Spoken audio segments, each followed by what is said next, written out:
With people staying home and not traveling during the pandemic, demand for oil has plummeted. A key benchmark determining crude oil prices fell below zero for the first time ever yesterday. It has since rebounded, but low oil prices can be disastrous for regions that rely on drilling and fracking for jobs and tax revenue. In our coronavirus series, Financial Fallout, Janet Shamlian traveled to West Texas to see how the collapse is affecting people there. Good morning. While the economy is reeling from coronavirus, this part of West Texas, the heart of the energy industry in America, is dealing with a double blow. Not long ago, Midland was a boom town. Now, preparing for a bust. We'll get through this. Chris Dokie is trying to convince himself as much as he's trying to comfort his 4 young daughters. He's a fourth-generation Midland oilfield worker, and like so many Americans, he was laid off last week. Unlike others, coronavirus isn't the main culprit. We got hit with a double whammy whenever it come to this, between the Saudi and Russia price war that started right about the same time the coronavirus hit. Kind of unprecedented times for us out here. Out here is the Permian Basin, which Midland is part of.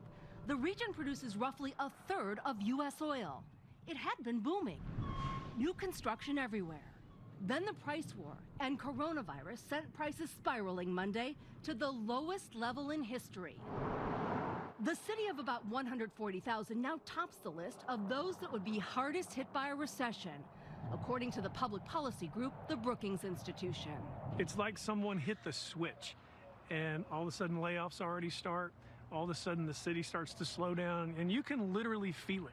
Mayor Patrick Payton says once coronavirus hit, it grounded planes and kept drivers off the roads, dealing a devastating blow to demand for oil and bringing Midland to its knees. Now, one of the city's best restaurants is a food pantry. Free lunch for first responders and anyone who can't afford to buy groceries. Thank you. The outlook isn't good. The mayor says because so many jobs here are oil-related, the region will recover behind the rest of the country. It's probably at least a 2-year lift for us to get this economy moving again. This boom we were in was about a 5-year run. It took us a week to lose it. Enjoying this outside time, huh? For the Dokie family, 2 years is an eternity. Their savings won't last that long. How are you going to make your mortgage? With a lot of prayers and just trying to stay on top of things. My main goal is to feed my family, but shortly thereafter that is to continue to provide them shelter for them to lay their heads down at night. Rig workers, engineers, and the thousands of others in the industry previously had little trouble finding other work in downturns. But in the world of coronavirus, no one is hiring. That was Janet Shamlian reporting on some real tough times in the oil industry.